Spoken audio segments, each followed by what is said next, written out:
세종 주일 예배를 시작하겠습니다. 너희 권능 있는 자들아, 영광과 능력을 여호와께 돌리고 돌릴지어다. 여호와께 그의 이름에 합당한 영광을 돌리며 거룩한 옷을 입고 여호와께 경배할지어다. 여호와께서 자기 백성에게 힘을 주시며 여호와께서 자기 백성에게 평강의 복을 주시리로다. 창조주 하나님, 지난 한 주간도 변함없는 사랑으로 우리를 돌봐주신 은혜에 감사를 드립니다. 아멘. 거룩한 주일을 맞아 하나님께 택함을 받은 백성들이 예배합니다. 아멘. 주님께서 친히 저희가 드리는 이 예배를 주관하여 주옵소서. 아멘.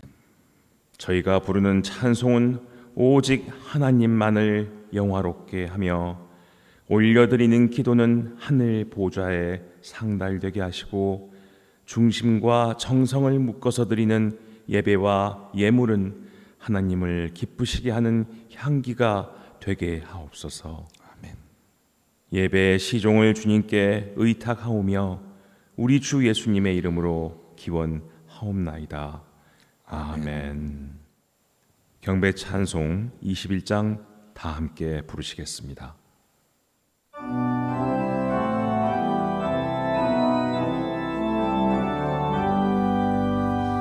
다 찬양하여라 전능왕 창조의 주께 내 원하주 찬양 평강과 구원의 주님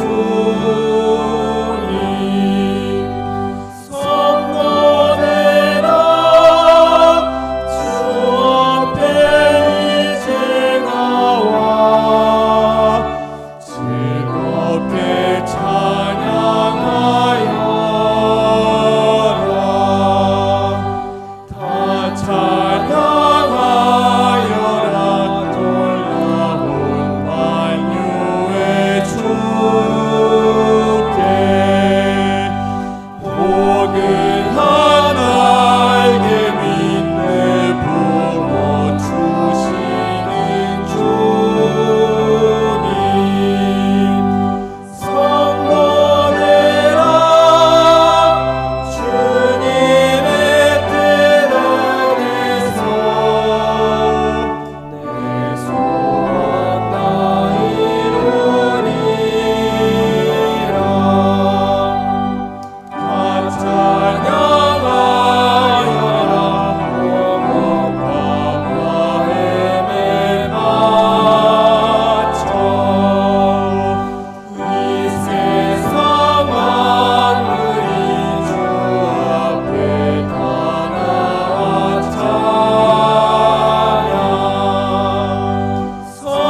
성노래라 기쁘게 소리 높여 영원히 찬양하여라.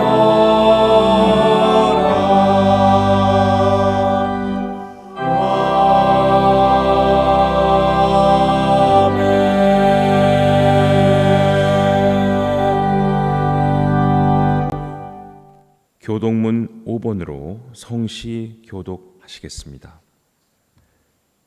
여호와 우리 주여, 주의 이름이 온 땅에 어찌 그리 아름다운지요. 주의 영광이 하늘을 덮었나이다.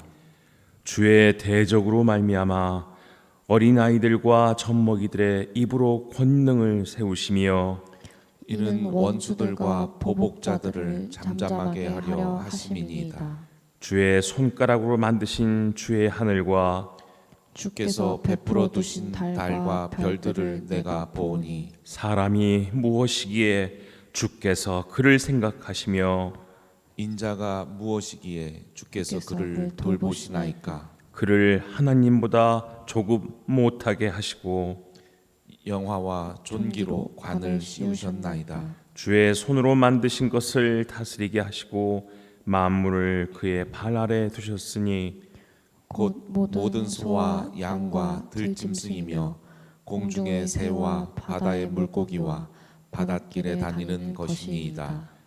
여호와 우리 주여, 주의 이름이 온 땅에 어찌 그리 아름다운지요. 아멘. 사도신경으로 신앙 고백하시겠습니다. 나는 전능하신 아버지 하나님 천지의 창조주를 믿습니다. 나는 그의 유일하신 아들 우리 주 예수 그리스도를 믿습니다.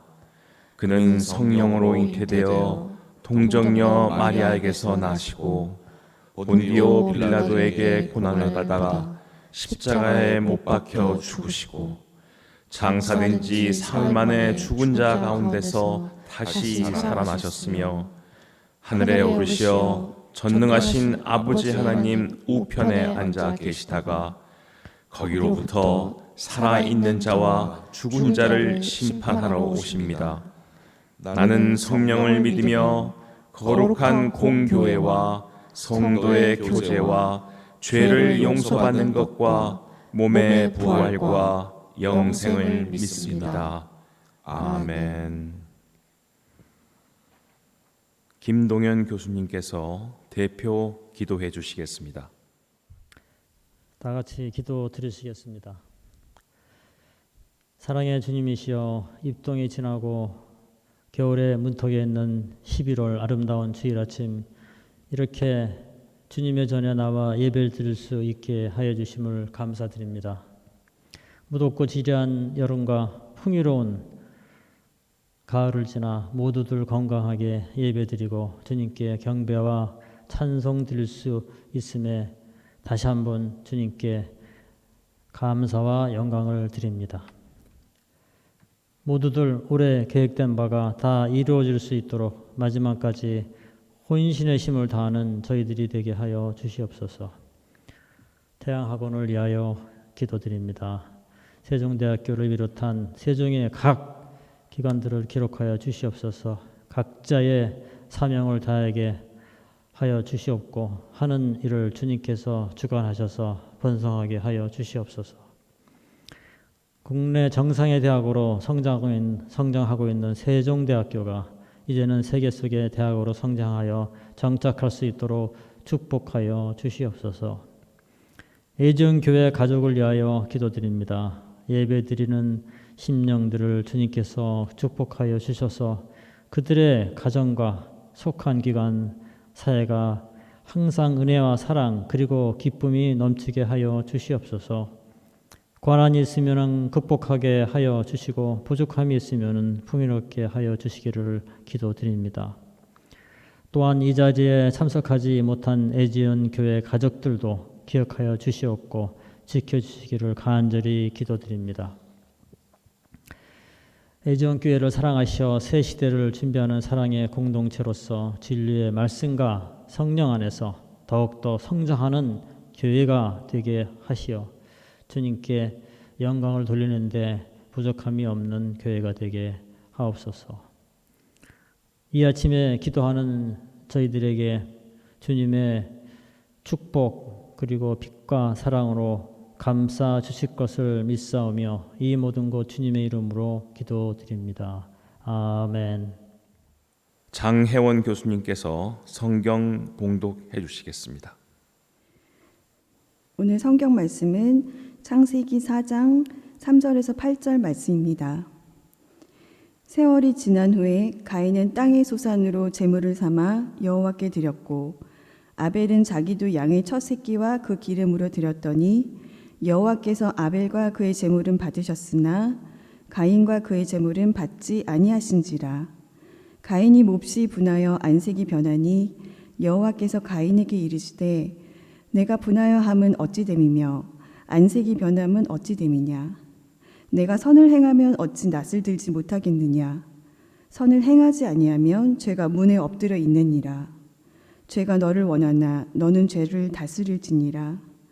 가인이 그의 아우 아벨에게 말하고 그들이 들에 있을 때에 가인이 그의 아우 아벨을 쳐 죽이니라.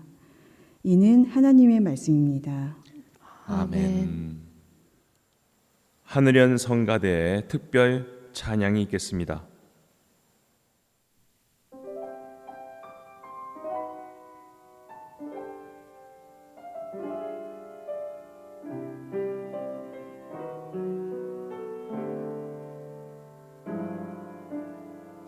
나 주를 찬양하리라. 내게 주신 귀한 사랑. 나 주를 찬양하리라. 내게 주신 놀라운 사랑. 나의 영혼 다시 살리시고 나의 생명 가지고 다시 구원하신 나의 구주. 닫혀있는 나의 입술 여시고 주님을 찬양케 하시네. 나 주를 찬양하리라. 놀라운 그 사랑. 온 맘 다해 찬양. 나 오직 주님만을 찬양하며 살리라. 한없는 그 사랑을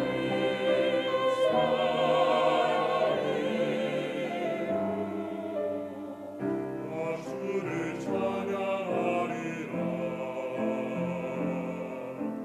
내게 주신 귀한 사랑. 나 주를 찬양하리라. 내게 주신 놀라운 사랑. 나의 영혼 다시 살리시고 나의 생명 가지고 다시 구원하신 나의 구주. 닫혀있는 나의 입술 여시고 주님을 찬양케 하시네. 나 주를 찬양하리라. 놀라운 그 사랑. 온 맘 다해 찬양. 나 오직 주님만을 찬양하며 살리라. 한없는 그 사랑을. 주님은 나의 산성이시며 나의 구원 나의 하나님.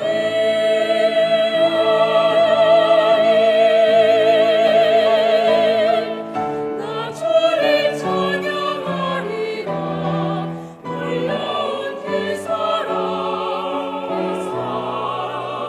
온 맘 다해 찬양.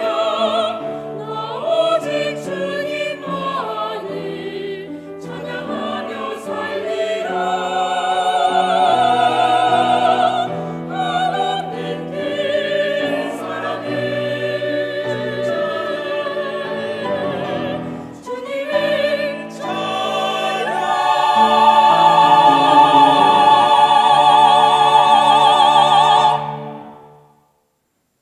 이태아 교목실장님께서 설교해 주시겠습니다. 창세기 4장을 보면 가인과 아벨의 이야기가 나옵니다.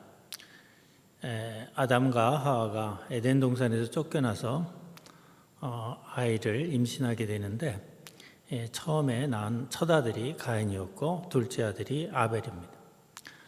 가인은 자라서 농사를 짓는 농사꾼이 되었고 아벨은 양을 치는 목축을 하게 되었습니다. 가인은 하나님께 자신의 수확물로 제사를 지닌 데 반해 아벨은 자신이 키운 양의 첫 새끼로 제물을 드렸습니다. 그러자 하나님께서는 가인의 제물은 받지 않으셨는데 아벨의 제물은 받으셨다는 것입니다. 그래서 그걸 본 가인이 그걸로 인해서 낯빛이 변하고 화가 났겠죠. 그러자 하나님께서는 가인을 책망하시는 대목이 나옵니다. 그 이후에 하나님으로부터 책망을 받은 가인이 아벨을 죽이게 됩니다. 그래서 성경에서 최초의 살인이 바로 이 장면에서 나오게 됩니다. 이 가인과 아벨의 이야기를 하면서 많은 신학자나 목사님들은 가인의 제사를 연락하지 않고 아벨의 제사만 하나님께서 연락한 이유를 놓고 몇 가지 설명을 하고 있습니다. 첫 번째는 아벨은 자신의 양의 첫 새끼를 제물로 드린 데 반해서 가인은 그렇지 않았다는 것이죠. 또 하나는 아벨은 피 흘림의 제사를 지는 데 반해서 가인은 그러지 않았다는 겁니다. 이것이 가인과 아벨의 제사의 차이점이었다는 거죠. 그래서 하나님께서는 가인의 제물은 받지 않으셨지만 아벨의 제물은 연락하셨다는 그런 이야기입니다. 그러나 이 두 개의 설명은 좀 문제가 있습니다. 왜 그러냐 하면 제사법이 이 당시에 있지 않았을 것이고 제사법은 훨씬 후대에 나왔기 때문에 그렇습니다. 그래서 많은 오늘날 신학자들은 히브리서 11장 4절에 나오는 그 말씀에 근거해서 이것을 설명합니다. 히브리서 11장에 보면 아벨은 믿음으로 가인보다 더 나은 제사를 드렸다는 그런 대목이 있습니다. 따라서 가인은 아벨과 달리 믿음으로 이 제물을 드리지 않았기 때문에 하나님께서 그 제물을 받지 않으시고 아벨의 믿음으로 제물을 드렸기 때문에 그 제물을 받으셨다. 이렇게 설명들도 합니다. 그러나 우리가 창세기 4장을 꼼꼼히 읽어보면 왜 하나님께서 가인의 제물은 받지 않으시고 아벨의 제물만을 받으셨는지 그 이유가 명확하게 설명되어 있지 않습니다. 많은 사람은 제물도 중요하지만 그 제물을 바치는 사람이 무엇보다 중요하다. 그래서 가인은 좋지 않은 사람이었고 아벨은 착한 사람이었다. 그렇기 때문에 하나님께서 아벨의 제물만을 연락하셨다라는 설명도 또한 있습니다. 그러나 이것은 어디까지나 성경을 읽고 해석하는 해석자의 관점에서 본 것일 뿐이고 성경에는 그 어떤 설명도 없습니다. 저는 기본적으로 이렇게 생각합니다. 성경에 어떤 설명도 없다면 없는 이유가 있다고 생각합니다. 따라서 우리가 이 성경 구절을 무리하게 해석하는 것은 옳지 않다는 것이 저의 입장입니다. 저는 그보다 왜 하나님께서 아벨의 제사만을 연락하시고 가인의 제사는 연락하지 않으셨는지 그 이유를 묻기보다는 4장 3절 이하에 나오는 대목을 꼼꼼히 읽어보면 한 가지 드는 의문이 있습니다. 그것은 뭐냐 하면 가인이 어떻게 해서 자신의 제물이 하나님께 받아들여지지 않고 아벨의 제사만 받아들여졌다고 생각을 했느냐 하는 점입니다. 제물을 드린다는 것을 과거 보면은 그 번제라고 하죠. 불에 태워서 그 연기로 하나님께 드렸다 하는 것이 이제 그 이후의 제사법을 통해서 우리가 알 수 있는 대목들인데 아마 이 시대에도 하나님께 제물을 드린다면 고기를 떠서 제단에 올려놓고 불에 태우는 것이었을 겁니다. 곡식 또한 마찬가지였고 그렇다면 도대체 어떤 가인은 자신이 드린 예물은 하나님께서 받지 않았는데 아벨의 제물은 받았다고 판단한 그 까닭은 무엇이었을까요? 과거 제사들을 보면 특히 이제 기우제 같은 거를 드렸을 때 제물을 바치고 신께 이제 기도를 하겠죠. 제물을 바치고 그랬을 때 신이 또는 하나님이 그 제사를 받았다라는 그 증거는 아마도 그 기도의 목적과 연관이 있을 겁니다. 다시 말해 그 제사를 드린 목적이 실현된다면 하나님께서 그 제물을 받으신 것으로 간주될 것이고 그 목적이 실현이 되지 않는다면 간주되지 않겠죠. 받으신 것으로. 아마도 가인은 그렇게 생각했던 것으로 짐작할 수 있을 것 같습니다. 다시 좀 더 구체적으로 말씀을 드린다면 가인과 아벨은 똑같이 제사를 지냈습니다. 가인은 농사꾼으로 자신의 수확물을 제물로 드려서 제사를 지냈고 아벨은 목축업자답게 자신의 양으로 제사를 드렸습니다. 제사를 드린 이유 아마 가인은 이렇게 생각했던 것 같습니다. 정성껏 제물을 바쳤으니 자신의 농사가 더욱더 잘 되리라 이렇게 생각을 했겠죠. 그런데 이후에 자신의 농사가 잘 되지 않고 흉작이 되고 또 흉작이 된 이유는 물론 적당한 때를 맞춰서 비도 내리지 않고 날씨가 좋지 않았을 수도 있죠. 그래서 작물이 상황이 영 좋지 않았을 수 있습니다. 반면에 아벨은 그 자신이 키우는 양들이 새끼를 잘 낳아서 목축업이 더 잘 됐을 수가 있죠. 그렇다면 가인은 이것을 보고 하나님께서 자신의 재물은 연납하지 않으시고 아벨의 재물만 연납하셨다라고 판단할 수 있을 겁니다. 오늘날 우리가 신앙생활하는 많은 기독교인들이 바로 이와 같이 가인과 같이 신앙생활을 하는 경우를 많이 보게 됩니다. 우리는 하나님께 기도하고 또 신앙생활을 열심히 하죠. 그런데 삶이 시간이 갈수록 더 팍팍해지고 고단해집니다. 그러면 하나님께서 자신의 기도에 응답하지 않으신다로 그렇게 생각을 하게 됩니다. 바로 이처럼 가인도 하나님을 믿었던 것이 아닌가 이런 생각을 갖게 됩니다. 만약에 이 가인이 이런 식으로 하나님을 믿었다면 그는 중요한 잘못을 저지르고 있습니다. 뭐냐 하면 신앙의 목적은 우리의 삶이 좀 더 나아지기 위해서 또는 우리의 계획과 소원을 이루기 위해서 우리가 신앙생활을 하는 것은 아닙니다. 그러나 그는 신앙생활의 목적을 자신의 일신의 평안 또는 세속적 욕망에 두었는지 모릅니다. 그렇기 때문에 자신의 제사가 연납되지 않았다고 판단했을 것이고 그로 인해 분개했을 것입니다. 또한 이것은 하나님을 잘못 오해하고 있는 것이죠. 그가 하나님을 자신의 욕망을 실현시켜주고 자신의 욕망을 이루어주는 분으로 잘못 생각하고 있다는 점입니다. 그런 점에서 그가 믿고 있는 그가 믿고 있는 하나님은 그의 마음이 빚어낸 잘못된 우상에 불과합니다. 오늘날도 우리가 하나님을 믿는다고 하면서 흡사 가인처럼 우리가 잘못된 신을 만들어 놓고 그것을 하나님이라고 믿고 있는 것은 아닌지 우리가 되돌아봐야 합니다. 우리가 가인과 아벨의 이야기가 나온 성경의 문맥을 곰곰이 생각해 볼 필요가 있습니다. 가인과 아벨의 이야기가 나오기 바로 직전에 나온 이야기가 바로 아담과 하와의 이야기입니다. 아담과 하와가 하나님이 명하신 에덴 동산에 선악과를 따먹지 말라는 그 말씀을 어기고 선악과를 따먹고 에덴 동산에서 추방이 되었습니다. 다시 말하면 불순종의 이야기를 하고 있습니다. 이어서 이어지는 가인과 아벨의 이야기도 저는 불순종의 이야기라고 생각합니다. 왜 이 이야기가 불순종의 이야기인가는 조금 설명이 필요해 보입니다. 먼저 우리가 성경에서 말하는 불순종을 이해하려면 순종에 대해서 먼저 이해를 해야 합니다.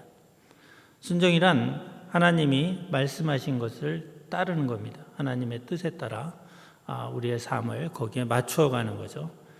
이것이 바로 순종입니다. 그런데 순종에는 두 가지가 있습니다. 하나님은 우리에게 지키라고 말씀하신 계율을 따르는 그것이 능동적인 순종이라면 수동적인 순종도 있습니다. 모든 것이 하나님의 섭리 안에서 일어난다는 믿음 안에서 자신에게 처해진 여러 상황들, 대부분의 상황들, 힘겹고 어려운 상황 속에서도 그 상황을 우리가 순순히 수용하고 범사에 감사함으로 그 삶을 이겨내는 것, 그것은 수동적 순종입니다. 성경에는 여러 믿음의 위인들이 나오죠. 특히 아브라함 또는 요셉 또는 야곱 뭐 이런 사람들이 나오죠. 아브라함은 그러니까 능동적 순종을 보여준 대표적인 인물입니다. 그는 자신의 터전이었던 갈대아 우르와 하란을 떠나 하나님이 가라고 하신 가나안 땅으로의 이주를 결심합니다. 나이가 75이고 많이 늦었음에도 불구하고 자신의 삶의 터전을 떠나 먼 길을 떠나게 됩니다. 이것이야말로 하나님의 뜻을 따르는 능동적 순종의 전형입니다. 반면에 이제 수동적 순종을 보여준 대표적인 인물이 있습니다. 그것이 바로 요셉입니다. 요셉은 형제들에게 의해서 노예로 팔려 종의 신분으로 살게 됩니다. 그러나 그는 그 누구도 원망하지 않았고 그 어려운 상황을 묵묵히 이겨내며 마침내 애굽의 총리 대신까지 되게 됩니다. 이것이야말로 하나님의 섭리하심과 그의 신실하심을 믿는 믿음 안에서 이루어진 수동적 순종의 전형이라고 볼 수가 있습니다. 그렇다면 능동적인 불순종을 저지른 사람도 있습니다. 그것이 바로 인류의 시조라고 하는 아담과 하와입니다. 아담과 하와는 하나님이 금지하신 선악과를 따먹지 말라는 그 명을 어기고 선악과를 따먹음으로써 결국은 에덴에서 추방되게 됩니다. 그는 능동적인 불순종을 보여준 인물들입니다. 오늘 제가 얘기하고 있는 가인은 바로 수동적 불순종을 보여준 전형적인 인물입니다. 가인과 아벨은 똑같이 하나님께 제물을 드렸지만 그 제물은 하나님께 드리는 뇌물이 아닙니다. 하나님께 드리는 감사의 표시일 뿐입니다. 하나님은 창조의 섭리 가운데서 인간의 기륭화복과 모든 세상사를 운행하고 계십니다. 따라서 제물을 바치는 것에 따라서 하나님께서 자신의 형편을 달리하실 수 있다는 이런 믿음이야말로 잘못된 믿음이고 이것이야말로 우상 숭배가 아닐 수가 없고 그들의 마음속에 신앙의 목적은 하나님의 뜻을 이루는 것이 아니라 자신의 계획과 뜻을 이루는 것이 가인의 신앙의 목적이었습니다. 그런 점에서 그는 자신에게 처해진 어려운 환경, 예를 들면 농사꾼으로서 농사가 안 되고 힘겨워졌을 때 그 상황을 묵묵히 이겨내기보다 그것을 하나님에 대한 예를 들면 원망과 또 동생에 대한 분노로 펼쳤습니다. 이것은 수동적 불순종의 전형을 보여주고 있습니다. 우리가 신약의 주인공이라고 할 수 있는 예수님을 보면 예수님께서는 능동적 순종과 수동적 순종의 전형을 보여주셨습니다. 예수님께서는 율법을 철저하게 지키셨을 뿐만이 아니라 예수님께서는 또한 자신에게 주어진 무거운 십자가를 지는 그 막중한 임무 또한 회피하지 않으시고 담당하셨습니다. 그런 점에서 신약의 주인공인 예수님은 능동적 순종과 수동적 순종의 전형이 됩니다. 그리고 예수님께서는 마태복음 16장 24절에서 누구든지 나를 따르려거든 자기를 부인하고 자신의 십자가를 지고 따르라고 말씀하고 있습니다. 바로 가인의 잘못은 자신의 십자가를 지고 따르는 것을 거절했다는 점입니다.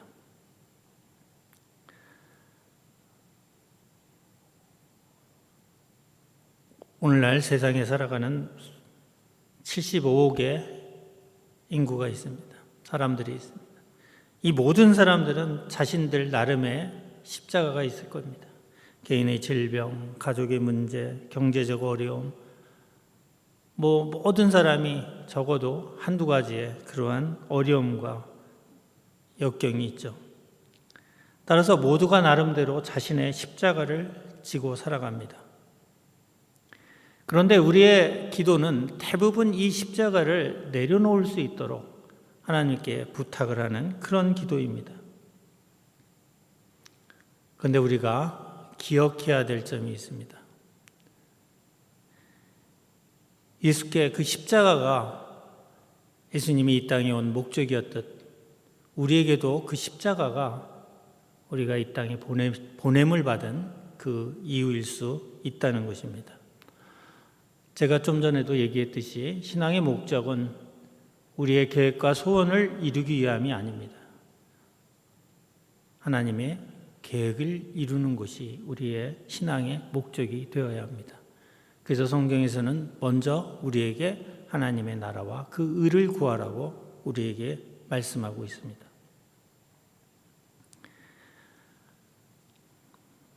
하나님께서는 아무리 비참하고 힘겹고 어려운 상황일지라도 그 힘겨운 상황을 자신의 십자가로 여기며 묵묵히 견뎌내면서 매 순간 내 마음속에서 튀어나오는 불평을 누르고 범사에 감사함을 느끼며 하나님의 현존을 느끼며 그렇게 살아가도록 요청하고 계십니다. 그리고 바로 이렇게 사는 삶이 바로 하나님이 우리에게 원하시는 수동적 순종의 모습입니다. 우리는 종종 힘겹게 인생을 살다 보면 내 인생이 정말 하찮고 미미하고 의미가 없다는 생각을 가질 때가 많습니다. 그러나 결코 그렇지 않습니다.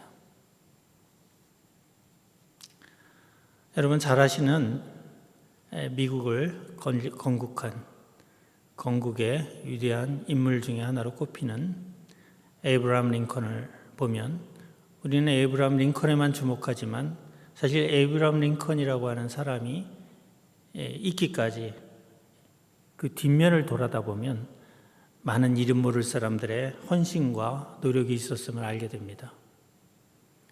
그의 아버지는 신발을 만드는 직공이었고 아주 어렵게 생활을 했습니다. 무엇보다도 링컨의 저서전을 보면 그를 대통령으로 만든 결정적인 두 명의 인물이 있습니다. 한 분은 그를 낳아준 어머니였고 또 한 분은 계모로 그를 양육해준 어머니입니다. 그를 낳아준 어머니 낸시는 그에게 기독교 신앙이라는 아주 좋은 유산을 남겨주고 그가 9살인 어린 시절 갑작스럽게 돌아가셨습니다. 낸시를 이어서 두 번째 어머니가 된 사라라고 하는 그 계모는 에이브라함 링컨에게 책을 읽는 것을 가르쳐 줬고 그에게 많은 책을 구해다 줬습니다. 그로 인해서 에이브라함은 변호사가 됐고 법률가가 될 수 있었습니다. 그리고 대통령이 돼서 낸시, 그를 낳아준 어머니가 가르쳐준 가르침대로 성경에 따라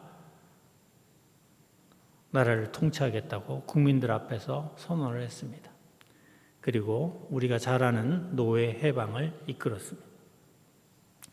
이처럼 우리는 누구나 링컨을 알지만 하나님의 큰 섭리 안에서 그와 같은 링컨과 같은 위대한 인물이 나오기 위해서는 낸시와 사라와 같은 사람들이 필요했던 것입니다. 낸시와 사라는 일생을 살아가면서 자신들의 삶을 돌아볼 때 그들의 삶이 미미하고 무의미하다고 여겼을지 모릅니다. 그러나 하나님의 섭리 안에서 볼 때 그들의 삶은 그 나름대로 매우 의미 있는 삶이었을 겁니다. 그들은 가난한 신발직공의 아내로서 많은 아이들을 키우면서 어렵게 살았습니다. 그러나 그들의 삶은 누구보다도 의미 있는 삶이었다고 생각합니다. 우리가 우리의 인생을 돌아보면 내 인생은 실패한 것이 아닌가, 내 인생은 정말 하찮고 의미가 없다 이렇게 생각하는 분들도 있을 겁니다. 그러나 결코 그렇지 않습니다. 여러분들로 인해서 누군가는 누군가에게는 여러분들이 삶의 존재 이유가 될 수도 있고, 또 누군가에게는 힘의 원천이 될 수도 있습니다. 여러분들이 누군가에게 삶의 용기를 불어넣어 줄 수도 있고, 누군가에게 삶의 희망이 되어 줄 수도 있습니다. 우리는 우리의 인생을 돌아볼 때 우리 인생이 의미를 제대로 이해하기에는 우리 인생이 너무나도 복잡합니다. 그러기에 세상의 관점에서 우리의 인생을 평가해서는 안 됩니다. 적어도 우리가 믿는 자라면 하나님의 관점에서, 창조의 섭리의 관점에서 우리 인생을 생각해 보아야 합니다. 아까도 말씀드렸지만 우리는 누구나 힘겨운 십자가를 지고 살아갑니다. 그 십자가를 묵묵히 견뎌내는 것, 그것이 바로 하나님께서 우리에게 원하고 계신 순종입니다. 어떤 하나님의 계율을 또는 우리에게 산상수훈에서 말씀하신 것 같은 그런 어떤 가르침을 따라 사는 것도 중요합니다. 그것을 능동적 순종이라고 할 수 있겠죠. 그러나 그보다 더 중요한 것은 우리에게 주어진 현실, 정말 힘겨운, 그리고 내려놓고 싶은 그 현실을 묵묵히 견뎌내며 이겨내는 것, 그것이야말로 하나님이 우리에게 원하시는 아름다운 순종이라고 생각합니다.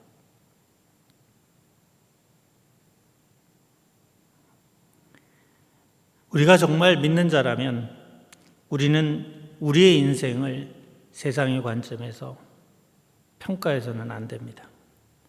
하나님의 섭리하심과 하나님의 신실하심을 믿으면서 주님의 말처럼, 주 예수 그리스도의 말처럼 우리의 십자가를 묵묵히 지면서 우리의 힘겨운 삶을 이겨내야 합니다. 이것이 바로 이 땅에 하나님의 나라와 의를 구하는 신앙인의 바른 삶이라고 생각합니다. 오늘 우리가 읽은 가인의 이야기, 가인과 아벨의 이야기는 바로 우리로 하여금 신앙의 목적이 어디에 있어야 하는가를 일깨워주고 있고, 또한 수동적 순종, 하나님께서 우리에게 요구하시는 순종의 모습을 가르쳐주고 있다고 생각합니다.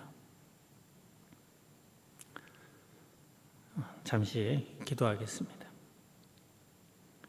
사랑과 은혜가 풍성하신 하나님, 오늘 이 시간 우리의 믿음이 우리의 계획과 소망을 이루기 위한 믿음은 아니었는지 돌아보게 해주시옵소서. 주님, 우리의 신앙적 열심이 이 땅에서 좀 더 잘 먹고 잘 살기 위해 우상에게 바치는 제물과 같은 것은 아니었는지 돌아보게 해주시옵소서. 주께서 무거운 십자가를 지고 힘겹게 골고다 언덕을 오르셨듯이 우리 앞에 놓인 무거운 짐, 힘겨운 삶을 우리 역시 묵묵히 이겨나갈 수 있도록 힘과 용기를 주시옵소서. 주 예수 그리스도의 이름으로 기도합니다. 아멘. 은혜의 말씀 감사합니다.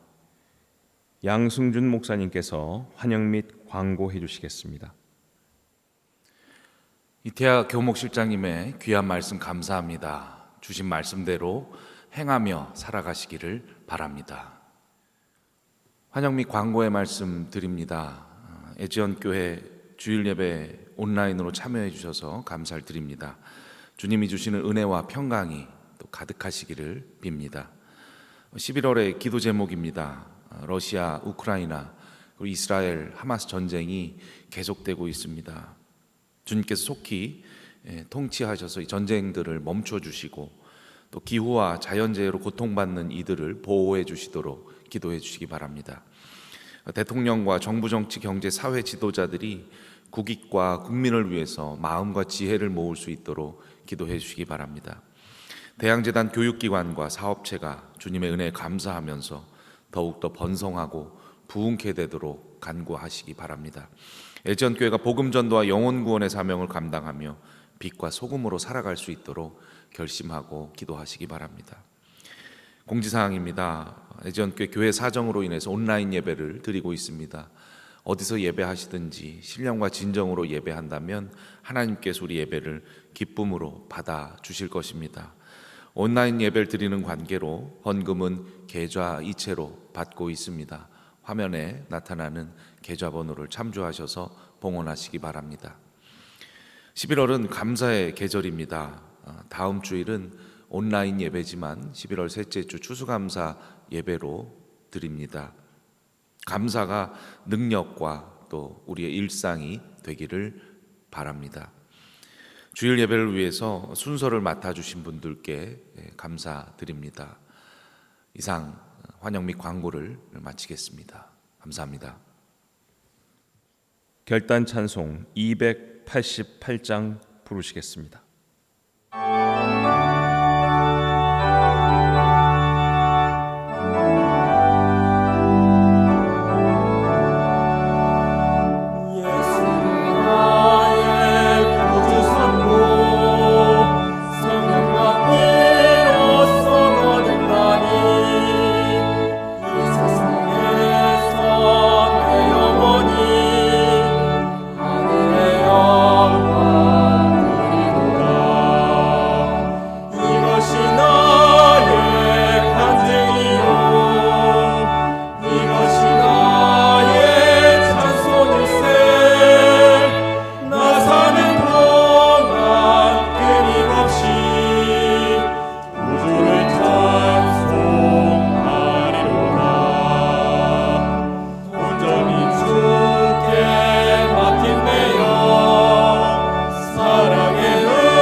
다 같이 주기도문으로 예배를 마치겠습니다. 하늘에 계신 우리 아버지, 아버지의 이름을 거룩하게 하시며 아버지의 나라가 오게 하시며 아버지의 뜻이 하늘에서와 같이 땅에서도 이루어지게 하소서. 오늘 우리에게 일용할 양식을 주시고 우리가 우리에게 잘못한 사람을 용서하여 준 것 같이 우리 죄를 용서하여 주시고 우리를 시험에 빠지지 않게 악에서 구하소서. 나라와 권능과 영광이 영원히 아버지의 것입니다. 아멘.